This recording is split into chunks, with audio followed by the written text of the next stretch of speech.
غضبانة. يا ربنا يكفينا الشر يا رب.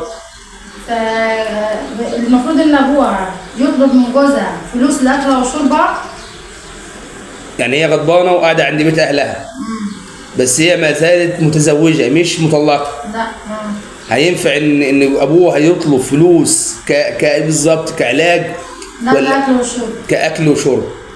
بص، هو شرعا لو طلب هذا حقه، يبقى هو شرعا لو طلب هذا ايه، دي حقه ان هو يطلب، لان الزوج واجب ان هو ينفق على مراته سواء في بيته او في بيت اهلها او في اي مكان.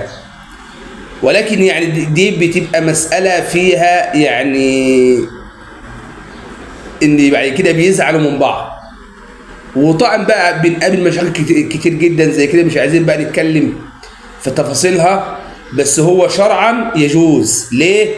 لان هنا الزوجة يجب ان جوزها ينفق عليها في اي مكان ايا كانت.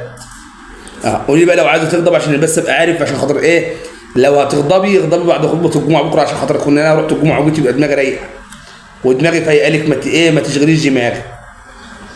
يا رب انا مالوش غضبان. ماشي يا ست ام محمود.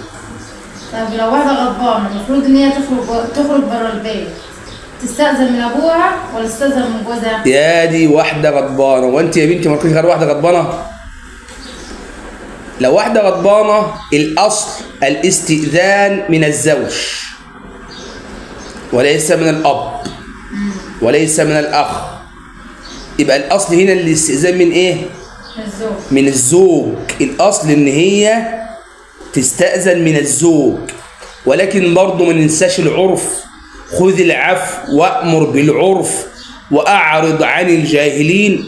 يبقى العرف برضه هنا ان الاب برضه سيد قرار، ولكن الشريعة الإسلامية بتقول ان الاستئذان من الزوج وليس من الاب.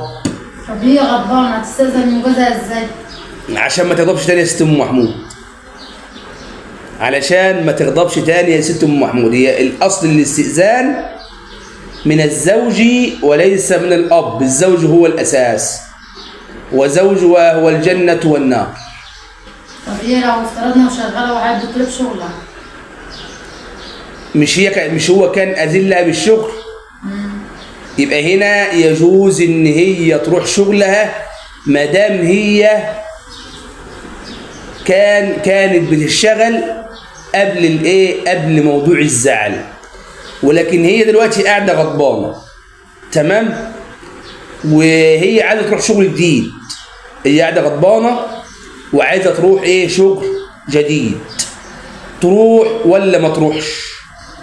طيب الاصل هنا في هذه المساله ان هي ما تروحش غير باذنه، الا اذا مش لاقيه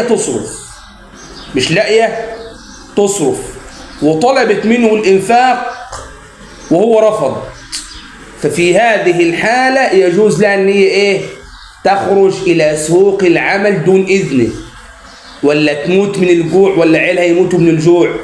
لا، في هذه الحاله هنقول ان هي تروح، بس قبل ما تروح تطلب منه الانفاق. فإن أنفق عليها لا يجوز لها ذلك، وإن لم ينفق عليها فيجوز لها ذلك. الغضبانة بقى دي عرفتك ولا ايه؟ ده أجراء. والله هو الحياة مبنية زي ما هي مبنية على الرضا، مبنية على الزعل، ولكن الأصل والأساس إن حتى اللي هتزعل تزعل في بيت الزوجية. الأساس اللي هتزعل في بيت الزوجية، مش كل واحدة جوزها هتزعل من جوزها هتطلع غضبان وهتطلع زعلان وتهجر البيت ونهدم كده الأسرة، ونرجع بعد كده نقول يلي جوزها وأبوها مش متفقين مع بعض. ما هو ده بيجي بسبب إيه؟ بسبب الخلافات اللي هي المفترض تتحل فين؟ تتحل في البيت. إنما عند تدخل الناس في المشكلة يأتي من هنا الخراب، ويأتي من هنا نسب الطلاق تزيد وتزداد. انت عارف يا ست ام محمود، احنا المشكله هنا ان احنا بعدنا عن القران وبعدنا عن سنه حضرات الرسول العدنان. عارفه ازاي ولا مش عارفه يا ست ام محمود؟ لا قول يا شيخ. هقول يا شيخ، انت فرحه بس ان انت تزهقيني وتتعبيني وخلاص. هقول لك على حاجه ممتازه وحاجه جميله. القران بيقول فابعثوا حكما من اهله وحكما من اهلها. يعني وقت الخلاف، وقت الزعل، المفترض يبقى في حكم من اهلها وحكم من اهله، يقعدوا الاثنين بيقعدوا.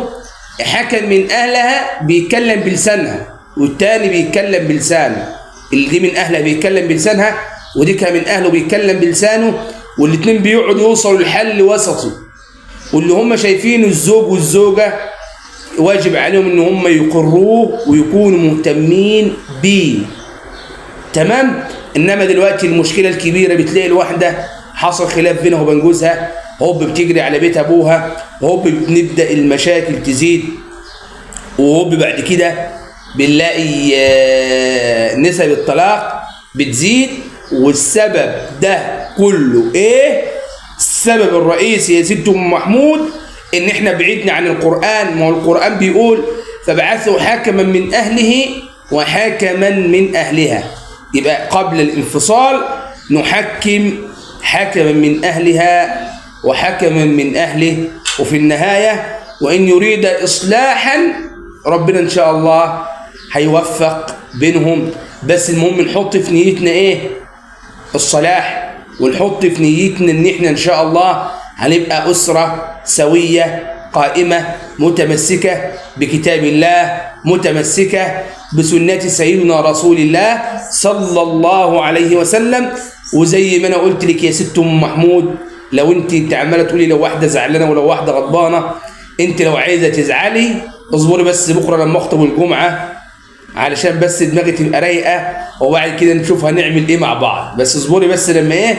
لما اخلص خطبه الجمعه على الاقل الاقي اللي حضر لي ثياب المسجد وثياب المنبر. ربنا يا رب يبارك فيكي ويسعدك، وربنا يا رب يبارك في جوزك ويهديك لجوزك ويبارك فيك لجوزك ويصلح حالك لجوزك ويخلي جوزك كده يا رب دايما على وجهه الابتسامه العامره. انا سعيد جدا بلقائك وشرفتني يا ست ام محمود، ويلا عشان انا عندي شغل ومش فاضيلك خالص، وكفايه عليكي الاسئله لحد هنا، كفايه عليكي قوي يا ست ام محمود.